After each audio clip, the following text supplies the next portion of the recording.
Here, look.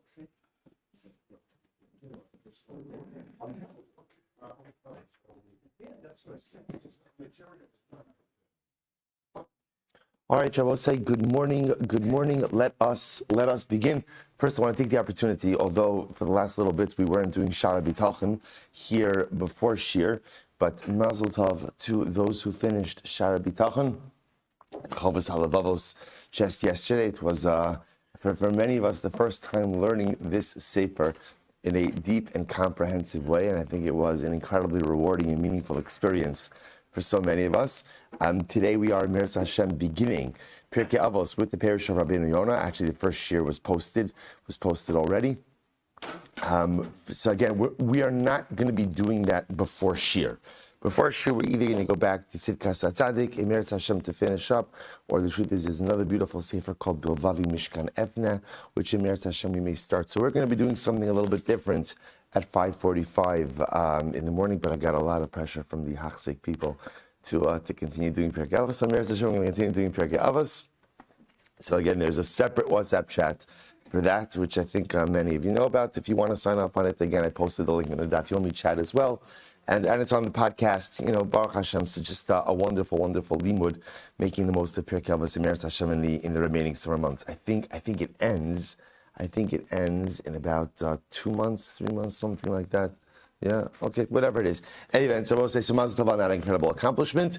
Begin by thanking our sponsors for today to thank our Talmud Torah sponsors for the month of Sivan. Paul and Kathy Pollack for dedicating all of the Shiurim and Joshua this month as a zechus for the refuah shalema of Kathy's sister, Dana Baker Matson. We hope that in the merit of our Talmud Torah, she, together with Kol Cholei Yisrael, will have a complete and enduring refuah. But with that, let us begin with a lot to do today. Really great daf ahead of us today. Today's daf is daf Ches 8. We are picking up on Zayin Amud Beis 7b, and we are picking up Tana, 2, 4, 6, 8, 10, 12 lines are from the bottom. So Tana Chada.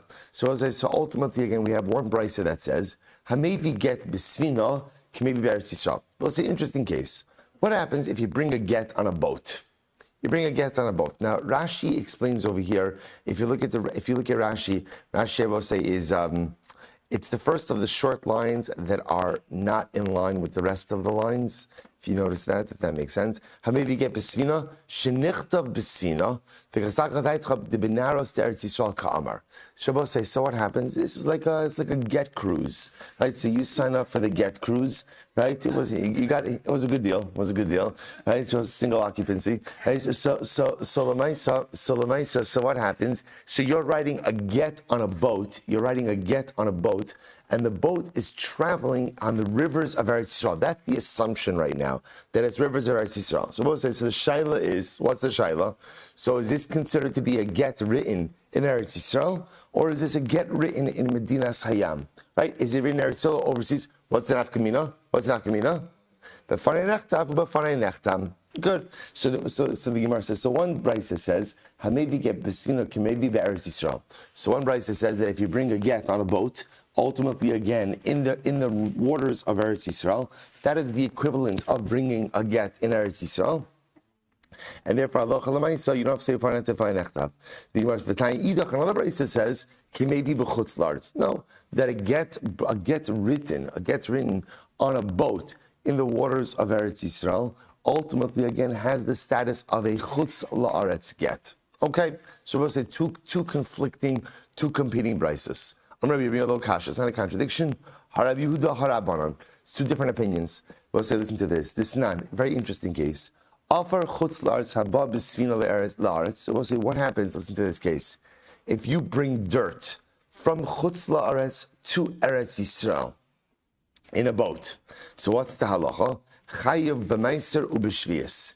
It is chayiv on meiser and in shvius. In other words, we'll say, so any produce that grows in that dirt, once the dirt arrives in the waters of Eretz Yisrael, has the status of Eretz Yisrael. And therefore, again, the produce will be chayiv and shumas and maisros. Rabbi Yehuda, this is 1 second. That's only true.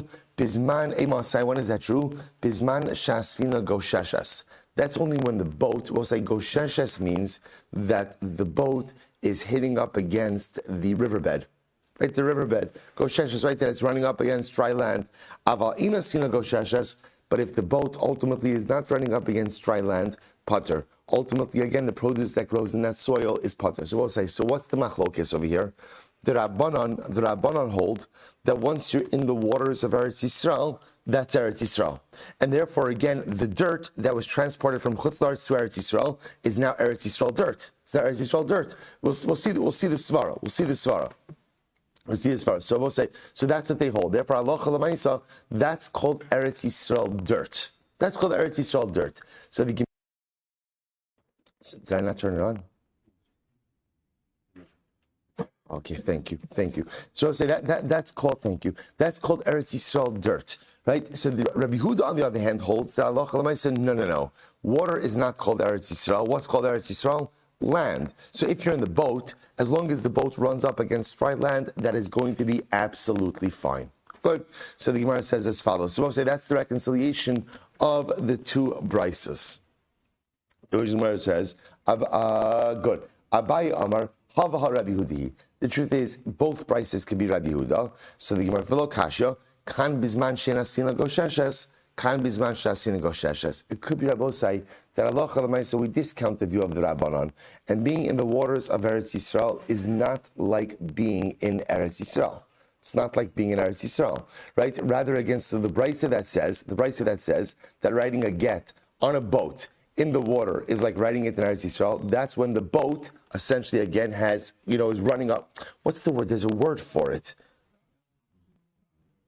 Not docked. Gosheshes means it's hitting against the riverbed. But not grounded, that it's like embedded. Hitting against the riverbed. I thought that there was, I was going to say like running ashore, but that's not the imagery. In other words, it's not the pshat that like the boat is washing up on the shore. This is like when the boat is in shallow enough water that essentially it's hitting the ground. Okay, whatever.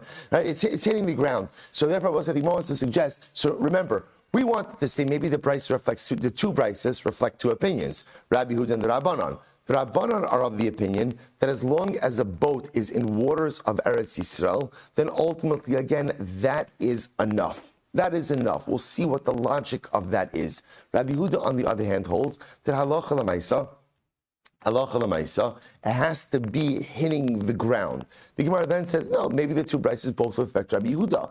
The brisa that says that when you write a get in a boat in the waters of Eretz Yisrael, it's like Eretz Yisrael, that's gosheshes. That's right. We'll say gosheshes is like davar gush, like a thick, right? That's running against the ground. Running against the ground. The brisa that says that writing a get on a boat in Eretz Yisrael is not like Eretz Yisrael. That's ultimately, again, when it's not hitting against the ground. Good. The Gemara says, Amar Rabbi Zera, but it's another interesting case that's an application of this previous machlokes as well. Otzitz nokov hamunach agabi yesedos. So we'll say this is great. What happens if you have a perforated pot? So if you can imagine, you have soil in a pot. And now what happens? The pot is sitting, I will say, on a stand. You just have to imagine, sitting on a stand. There are perforations on the bottom of the pot. So now the Gemara says, listen to this. We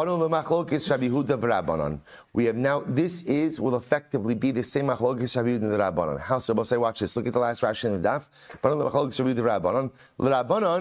Avira kiman deman chodami. We also remember again, what did the Rabbanon hold? Let's take a step back. What did the Rabbanon hold?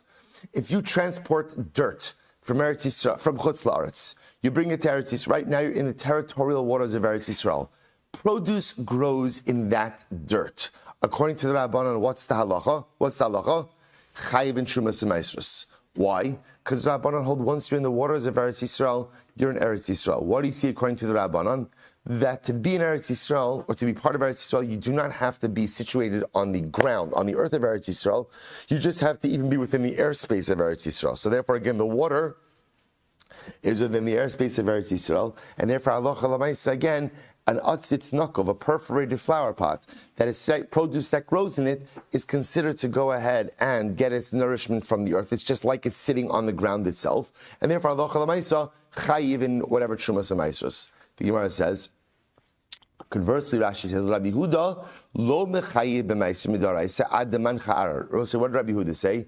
Rabbi Yehuda said if you write a get on a boat, or for that matter, if you bring earth from Chutz La'aretz and you plant produce in it, the only time that produce is chayv and shumas and or the get is considered to be in Eretz Yisrael is when?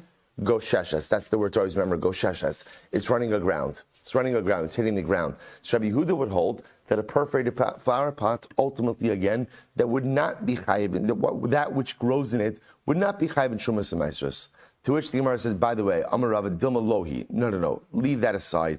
The truth is, you cannot necessarily apply the previous machloksim to this one. How so? Ad kanokram Yehuda Hasam Ela Besvina Ha'asuy Livroach. Top of Ches. Aval Otzitz She'ena Asuy Livroach. Lo. So we'll say, listen to this.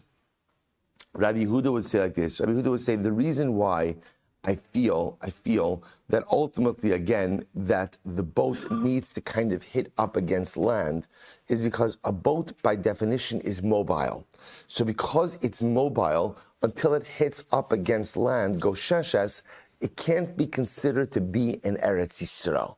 But a otzitz, right? But the flower pot, which essentially is stationary, maybe even Rabbi Yehuda would agree that as long as it's perforated, it's considered as if it's sitting on the ground itself, and therefore any produce which grows within it, ultimately again should be chayiv. Take a look. Right, fine. So anyway, inami. The other possibility is ad kalokam rabbanan hasam ela besina delo mafsik avira demaya ki ara smichta damya. Rabbi say, let's take a step back for just a moment. What was the svara of the Rabbanon?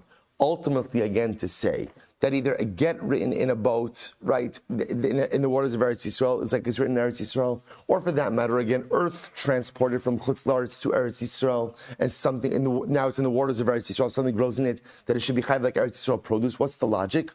That water is like aras michta. We'll say, what is water? This is interesting. What is water? Water is land. I know, only Jews could say such a thing like that, right? Well, what's water? Water is land. In other words, water is considered to be like thick earth. In other words, you have the riverbed, and we view the water just as like thick earth extending all the way up. So there's a direct connection to the earth of Eretz Yisrael. However, aval otzitz the mafsik avira lo. But I will say, but a perforated flower pot, right? The perforated pot, I keep saying flower pot, it doesn't have to be a flower pot. Perforated pot, ultimately, again, where there is clearly a division, right? Ultimately, again, there's the earth down here and there's the flower pot up here. Maybe the Rabbanon would not agree and to say that the flower pot is as if it's at rest on the earth. So bottom line, what the Gemara just says, what Rava just says is, don't link the cases. Cases are not necessarily linked at all. So we'll say, bottom line, what we are left with, ultimately, again, is the case of the get being written in the boat in Eretz Yisrael. So I just mentioned, both the Shulchan Aruch and the Rambam pass in the same way, that if you have a get being written in a boat in Eretz Yisrael, the only time that get is considered to be an Eretz Yisrael get is like Rabbi Yehuda, namely Gosheshas. Right? The boat, again, I will say, it doesn't have to be the meaning that the boat is run aground, but rather what it means is the boat is at least in shallow enough waters where it's coming in contact with the ground. So there has to be contact between the boat and the actual earth of Eretz Yisrael for that get to be considered an Eretz Yisrael get. That's how we paskin. Good. I'm sorry? No, it sounds like the boat itself has to actually be running aground. Okay, so let's go back there. Says the Gemara. But I will say, I know, Emir Hashem, to actually, tomorrow, Emir Hashem, we get to a new Mishnah. So Emir Hashem, we're going to use that stop at the Mishnah to catch up on all of our halacha l'maisa that we have to do. Specifically, again, focusing on the halachos of when do I need b'fanei nechta or b'fanei nechta? So just, I haven't forgotten about that. Emir Hashem, I know it's been a little while since we've done a Rambam. We're going to get into that tomorrow. Good, let's go back there. Says the Gemara. Rav Nachman bar Yitzchak Amar, Benaros Eretz Yisrael Kuli Ama Lo Pligi. Supposed to listen to this. So let's take a step back. When talking about the rivers of Eretz Yisrael, everyone agrees that the rivers are Eretz Yisrael itself. In other words, I will say, for example, right? If you have a boat on the Yarkon River, right, in Eretz Yisrael, right, by Tel Aviv, right? You go on the Yarkon River. So we'll say, so everyone agrees, of course, that's Eretz Yisrael. And I was going to say, why is it Eretz Yisrael?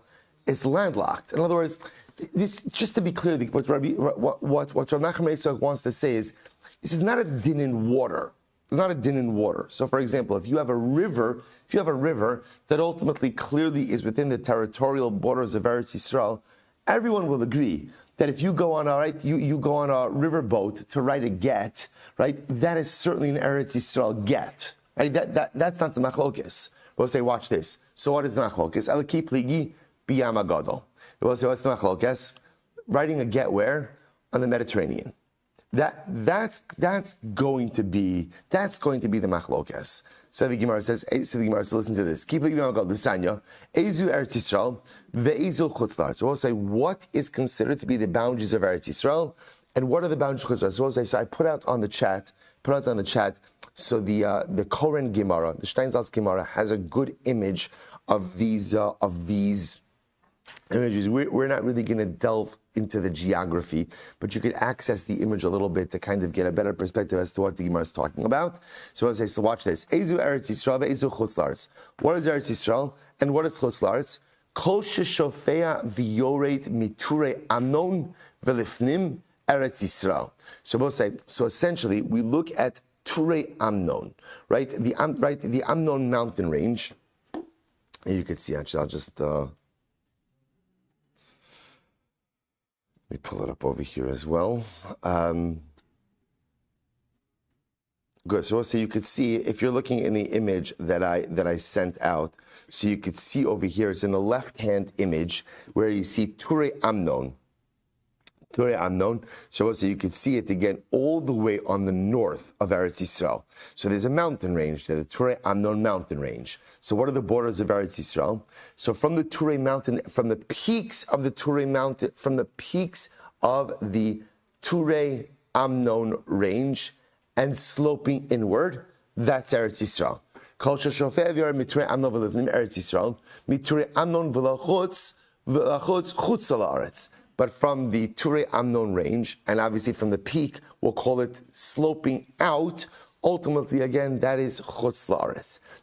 Now that's the first part. Hanosin Shebayam. I will say, what about islands? What about islands that are in the Mediterranean? Ultimately, again, are they parts of Eretz Yisrael or not? Roen Osan Kilu Chut Matuach Alehem Miture Amnon Ad Nachal Mitzrayim. We go ahead and we view, we'll say, an imaginary line from Ture Amnon till Nachal Mitzrayim. So we'll say that's the image there. You can look at it. You can see that dotted line that goes in the Mediterranean.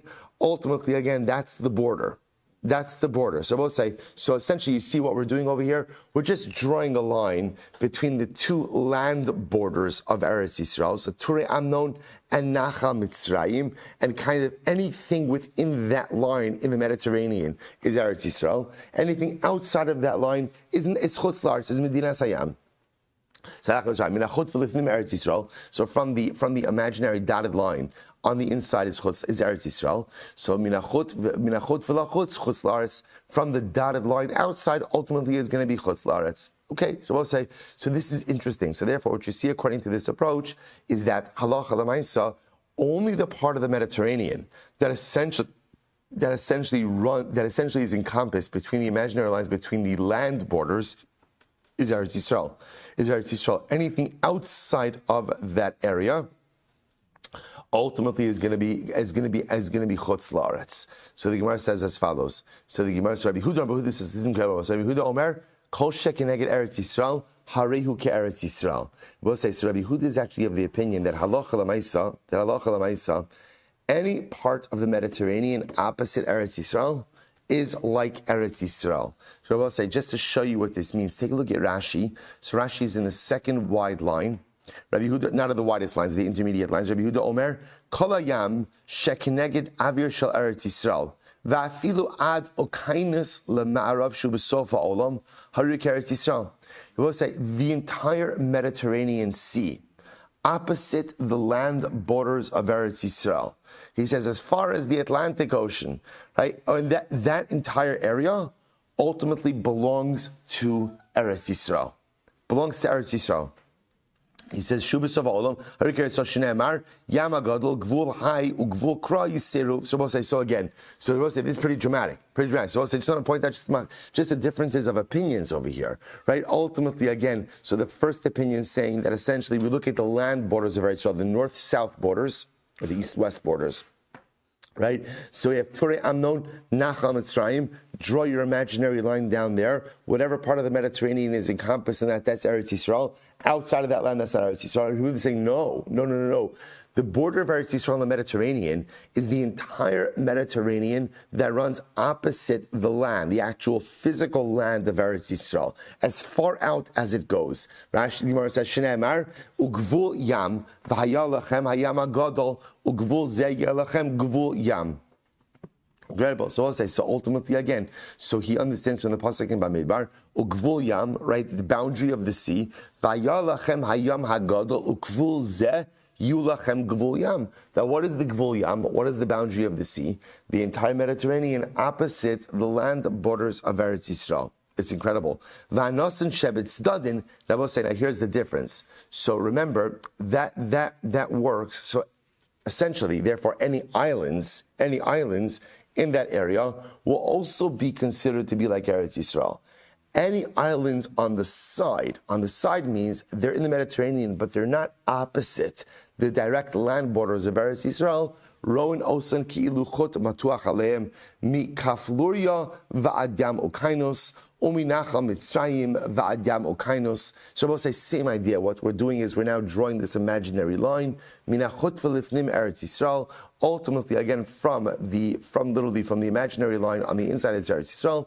Minachut v'lachutz chutz la'aretz. Ultimately, again, from the imaginary line and outside is chutz la'aretz. So v'rabbanon, so we'll say. So I'll just point out, by the way, just here, so it's incredible. We'll say one of the big maritime disputes in current day geopolitics, right, is Israeli drilling for gas, right? Israel drilling for gas in the Mediterranean. So I'll say, just want to point out, it's a mefurish Gemara Maseches Gittin, right? Rabbi Yehuda holds it's ours, right? It's ours all the way until the Atlantic. As I'm just pointing out, again, it's always interesting to figure out like maritime rights in large bodies of water. And here you see just a dramatic machlokes. So as I will say, according to the first opinion, there's really only a very small part of the Mediterranean that's considered to be Eretz Yisrael. It's going to be Eretz Yisrael. According to Rabbi Yehuda, it's the entire Mediterranean opposite the land of Israel that is the boundary of Eretz Yisrael. So it's a pretty dramatic idea. So the Gemara goes back to V'Rabbanan Hai Ugvul Mai Avdi. So what did the Rabbanan do with the pasuk of Rabbi Yehuda?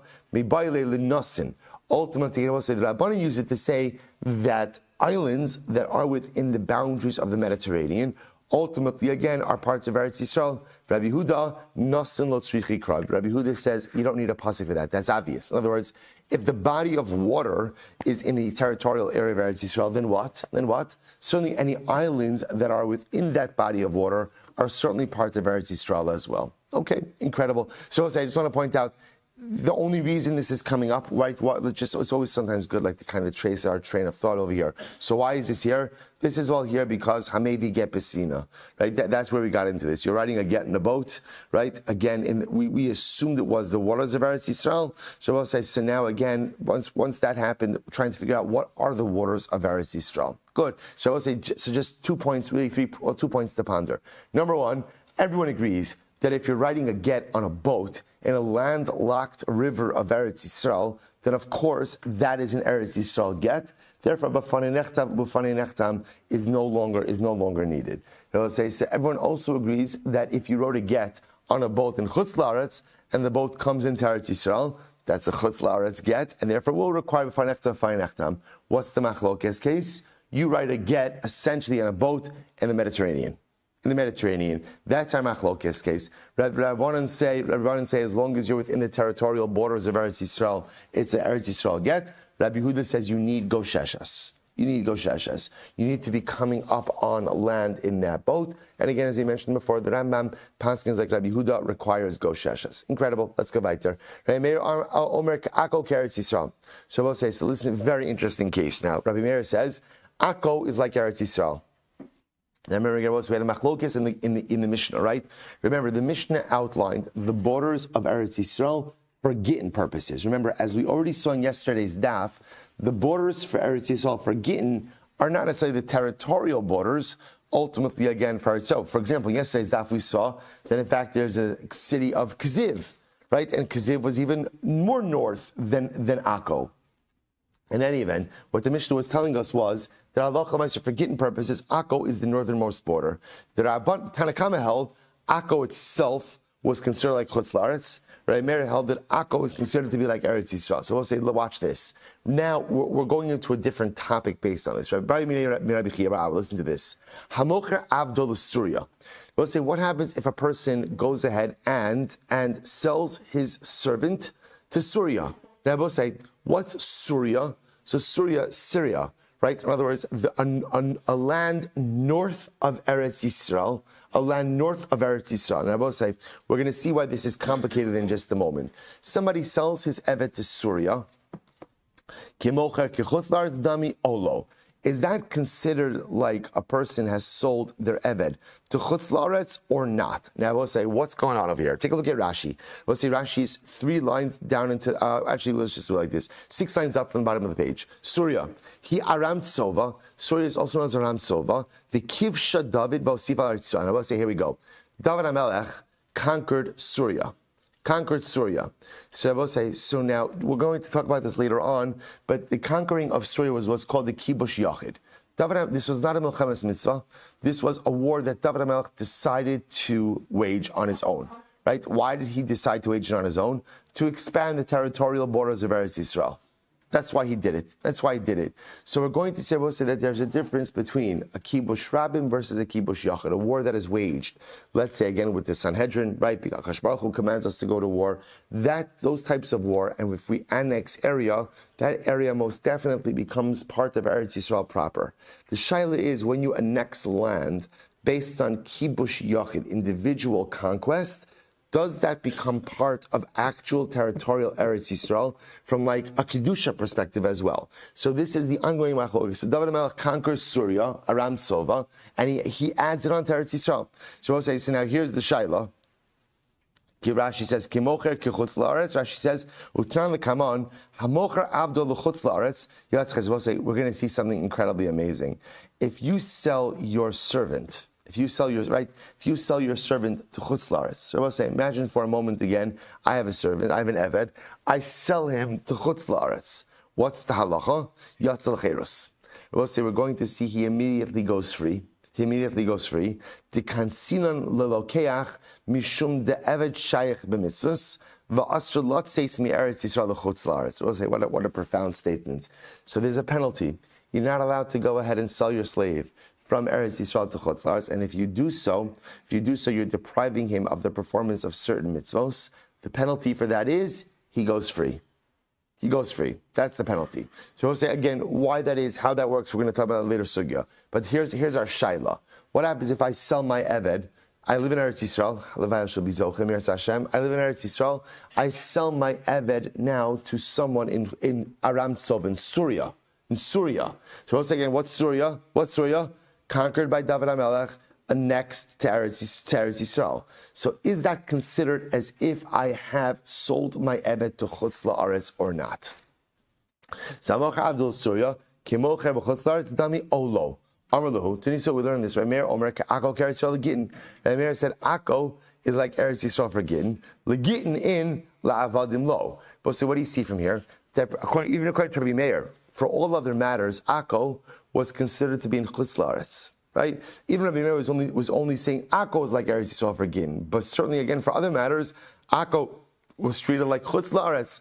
The Choshekin Surya Demerach Ketuf, and all the more so Surya, which Rabbi says what? Even more north than Akko. So it sounds like what the Gemara is saying over here is that Allah L'maisa, if even though Surya was annexed by David HaMelech, if one did sell their eved from Eretz Yisrael to Surya, ultimately, again, that's the equivalent of selling to Chutz La'aretz, and the penalty would be that the eved goes free. Incredible. So the Gemara goes back to say, now that we started about Surya, it's always exciting when the Gemara goes in these tangents. So Tanah Rabbanon, B'shlosha Drachim, Shavsa Surya L'Eretz Yisrael, U'B'shlosha L'Chutz La'aretz. So say there are three ways in which Surya is like Eretz Yisrael, and 3 ways in which it is like Chutz La'aretz. So I will say, here we go. Afra Tameh ki chutz la'aretz. So number one, the earth of Syria is tamei like chutz la'aretz. Also, we've seen this many times before. There is rabbinic tumah upon the earth of chutz la'aretz. Right? What was that based on? What was that based on? A concern of unmarked graves. Unmarked graves. So there is rabbinic tumah on chutz la'aretz, right? You step foot into chutz la'aretz, by definition, you're tamei. So number one, the same way that the earth of chutz la'aretz is tamei, ultimately, again, the earth of Syria is tamei. V'amocher avdul Syria kimocher b'chul. Right? If you go ahead and you sell your servant to Syria, it's as if you went ahead and sold him to chutz la'aretz. Therefore, what? He goes free. And lastly, hamevi get mi Syria kamevi michol. We'll say if you go ahead and you bring a get from Syria, that's bringing from chutz la'aretz, from Medinas Hayam, and therefore, what do you have to do? What do you have to do? Befanai nechtav ubefanai nechtam. Good. So we'll say those are the three ways in which Syria is like chutz la'aretz. Ubeshlosh ve'eretz Yisrael. But there are another three ways in which Syria is like Eretz Yisrael. How so? Number one, right? Chayeves b'maiser b'shvius. Eretz Yisrael is very interesting. In Syria, you are obligated to observe Shemitah and obligated to tithe. Very interesting. And I will say, obviously, it must be midrabanan, right? It must be midrabanan, because obviously, if the first three things are true, in other words, that if halacha l'maisa, its soil is tamei, and number two, you bring a get, ultimately, soil is tamei, you sell your servant there, he goes free. Ultimately, you bring a get there, that obviously means the midaraisa, it's chutz la'aretz. So when we say that it's chayv in shmita and trumas ma'asros, it must be d'rabbanan. We'll talk about this. Now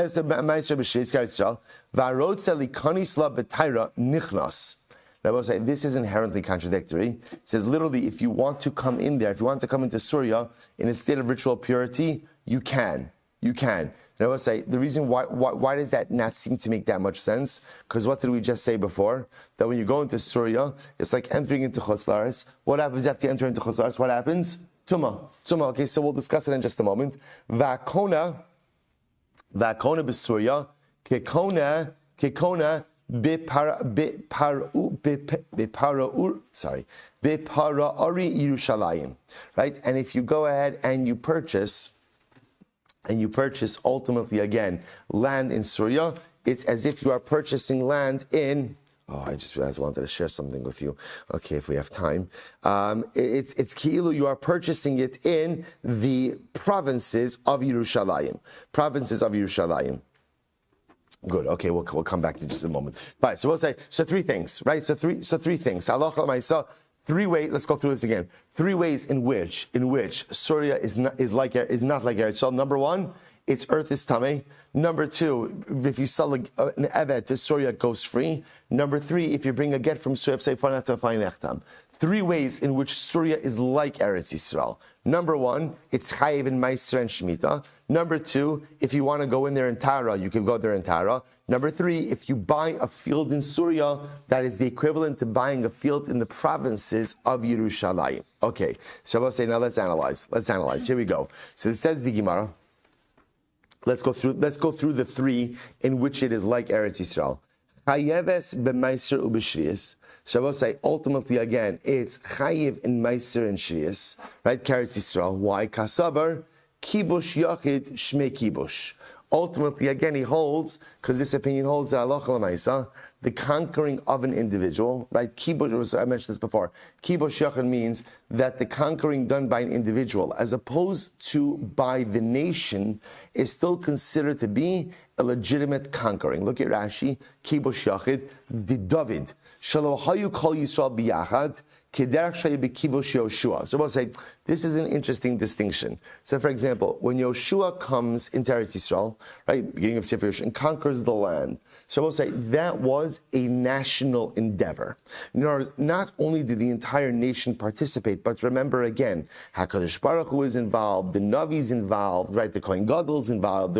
It's a national endeavor. So Rashi says over here, by kibush the davar shlo hayakal Yisrael biyachad kider shei bekibush Yoshua shahayu kulam v'kivshua litzorech kol Yisrael kodim chaluka. So remember again, by Yoshua, we'll say, why are they conquering the land? Why are they conquering the land? Because this is the very land that Am Yisrael is going to inhabit.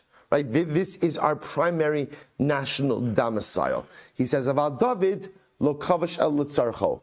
Why did David HaMelech go ahead and do this? Why did he conquer Syria? Why? He wanted to.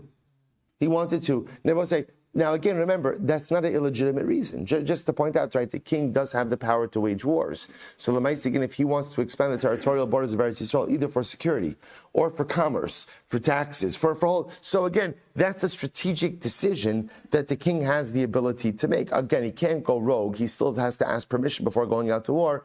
But Lamaisa, again, that's a strategic decision that he can make. But understand that when you conquer land for your own needs, so to speak, and not for Am Yisrael, it doesn't necessarily become Eretz Yisrael. So I will say, but let's take a step back. So obviously, if you're going to say that Allah Lamaisa, so that Surya is Chayiv and Shumas Amaisrus, that must mean that Kibush Yachid Shmei Kibush. That ultimately, again, the conquering of an individual is called conquering. Now I will say, I want to point out something very interesting.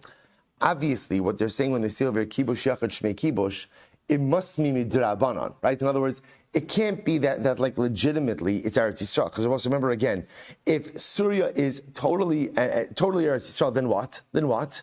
Then the first three can't be true. So what you really begin to see is in essence kibush yachid lo shmei kibush. Oh, well, actually, let's finish this first. We'll come back to this in just a moment. So let's say, in any event, the point is, the conquering of an individual at least endows the area with some level of Eretz Yisrael identity. Therefore, it's going to be Chayv and Shumas and Maestros. Next, V'arotza likanis labetayra nichnas. We'll say, Chesem lebeis 8b, 3 lines down. If a person wants to enter into Syria in a state of Tara, they have the ability to do so. So the Gemara notes the inherent contradiction. How does that work? Va'amrit afratame. But you just said before that what? You just said before that the earth of Syria is tamei, just like the earth of Chutz La'aretz, of Medina Sayam. So I don't understand. How does that shtim? You said before, if you walk into Syria, you become tamei midrabanan, and now you're saying that if you want to enter in there in a state of Tara, you can do so. To which the Gemara says it's not a problem.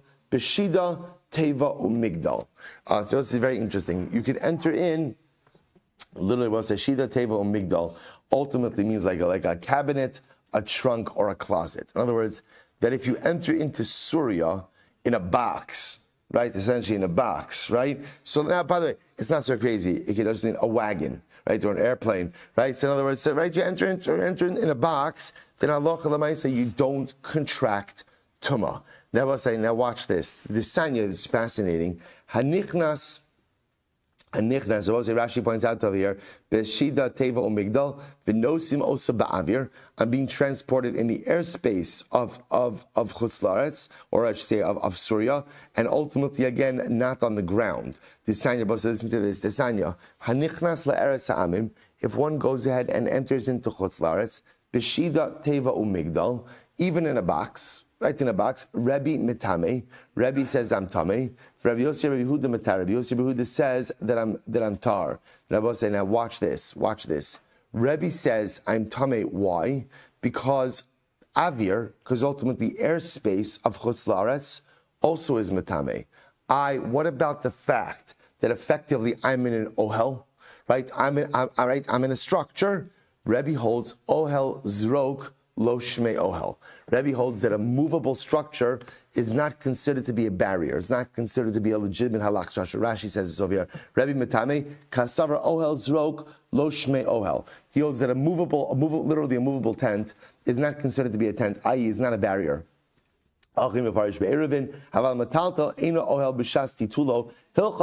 Chatzitza dekamafsik hay ohel beino la'avir eretz ha'amim lav chatzitzahu. So if Rabbi say, watch this. So now I'm being transported, let's say in a there's no good case over here, right? In like a wagon, in a box, right? So the mice again, Rebbe will say that I become tamei as soon as I enter into Chutz La'aretz. Why? Because in Chutz La'aretz, even the airspace is metame. A movable ohel is not considered to be a proper structure so as to serve as a barrier to tumah. Now watch this. So the Gemara says, "Va'afilu Rebbe lo kamatami be'eretz ha'amim." Now even Rebbe will hold that this is only a problem in Chutz La'aretz proper. The gazru al gusha the alavira, Because they're both saying chutz la'aretz, the rabbinic tumah is both on the earth as well as what?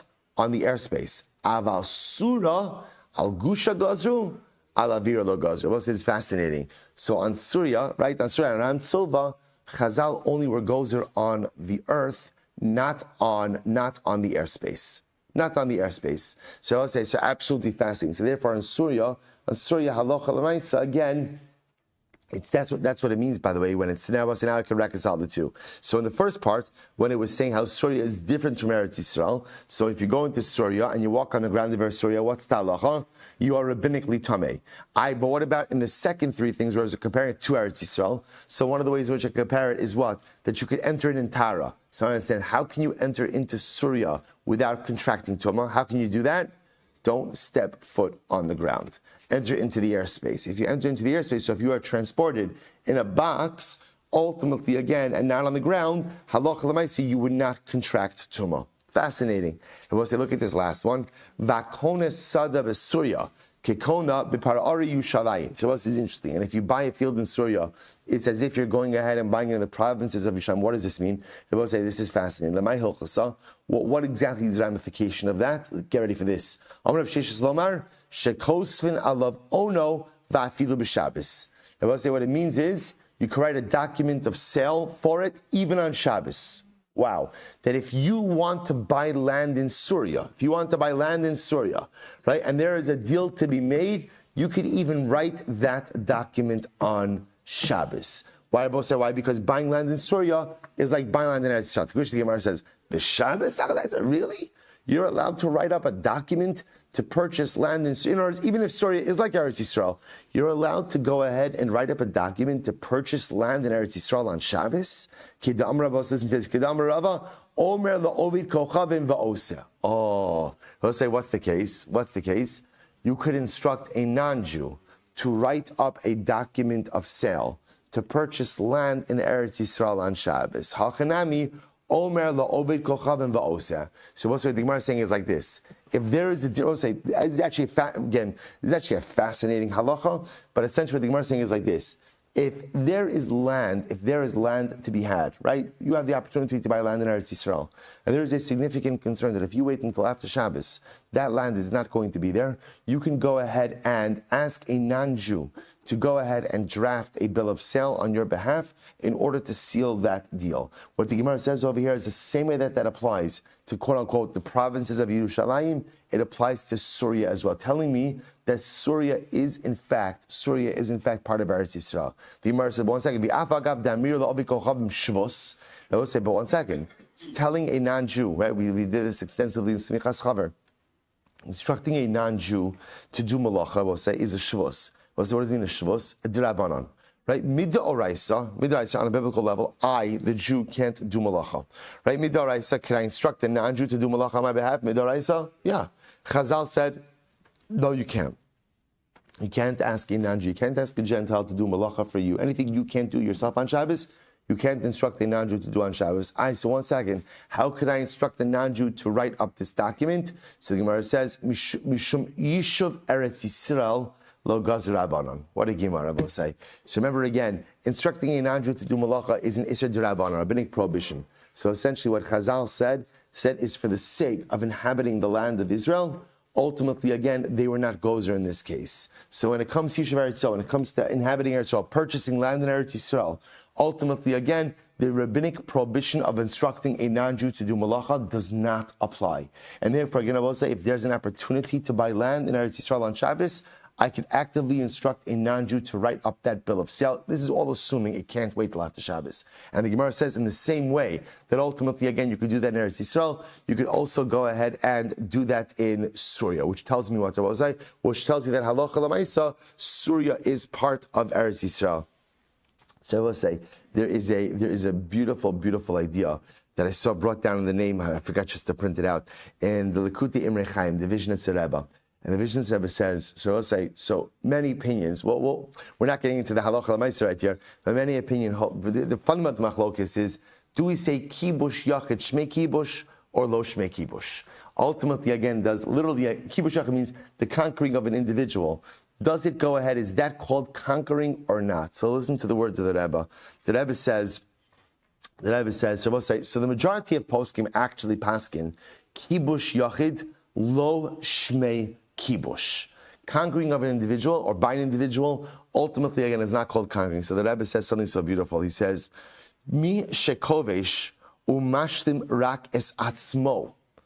A person who only spends his life conquering himself, just working on himself, but he doesn't go ahead. But he doesn't what? And I will say, he doesn't pay attention to helping his family, or he doesn't pay attention to helping his neighbor, or to helping his community, helping his people. Ultimately, again, lo shmei kibush. That's not called conquering. That's not called conquering, I will say. If my whole life is kibush yachid, if all I'm doing in life ultimately, again, is just focusing on myself, bless you, focusing on my own growth, but all I'm doing is focusing on me, and I'm not figuring out how to make a difference in the lives of those around me, lo shmei kibush. That doesn't create Kedusha. That doesn't really go ahead. That's not called conquering. Real kibush, Rabbi say, is when you do kibush, when you conquer on behalf of the klal. You do what's good for you, you build yourself, but you also take the time to build those around you. Incredible yisod. We'll say one more, the yisod brought down, sorry, I should have brought this down, by the Slonim Rebbe. So Slonim Rebbe says, Rabbi say, that if you notice, the Gemara gives an interesting eitzah for entering into Eretz Ha'amim, and ultimately, again, not contracting Tumah. What's the only way to enter into Eretz Ha'amim and not contract Tumah? In a box. So the Slonim Rebbe says, you see from here, that in life, it is impossible to avoid entering into impure circumstances. Everyone does. Everyone does. Whether it's in the workplace, whether it's whatever, it could be a whole bunch of different things. So Slonim Rebbe says, what do you have to do? Build your box. Build your box. Make sure to set up your walls. Make sure to set up your giddarim. Life is all about setting up your protective fences. And life is about all about identifying, the lines that I'm not going to cross. What are the things I do? What are the things I don't do? Inevitably, over the course of life, everyone has to enter into Eretz Ha'amim.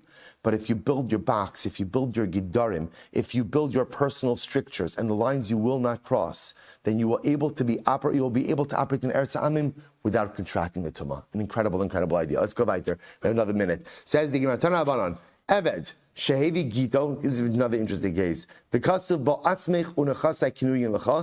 watch this. So I'll say, so now we're transitioning over here to a different case. So I'll say, so now we're going to talk about, there's a parallel case of an Eved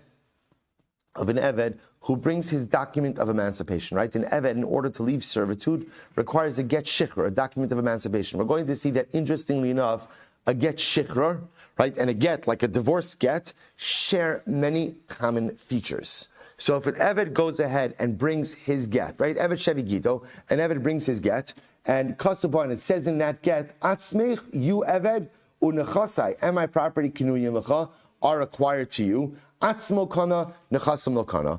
Ultimately, again, he acquires himself, but he does not acquire the property. Also, take a look at Rashi. Evet shehevi gito. Rashi says, "Mimdina sayam v'tzarech lomar b'far nechtav kiisha." So we're going to see. We'll get this tomorrow's daf. But Lamais, we're going to see that when an Eved brings his get shikrar from Medina Sayam, he has to say b'farei nechtav u'b'farei nechtam, which indicates to us that what we call a get shikrar, document of emancipation, must be written l'shma. So he's bringing his get from Medina Sayam, and what happens? In the get itself, it's written, Eved, acquire yourself and acquire your property. What's the halacha? The Gemara says, Atzmo kana, he acquires himself, but he has not acquired the property. And Rashi points out over here, he acquires himself because he is believed to say b'fanei nechtav or b'fanei nechtam, but he does not acquire the property. Why doesn't he acquire the property? Because halacha l'maisa will say the property is now just a regular transaction, and that requires regular kiyum shtaros.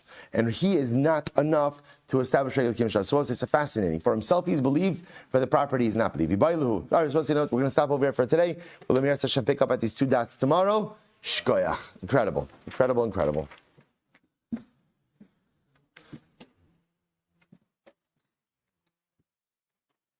All right, Chevron Zoom, have a great day, everyone.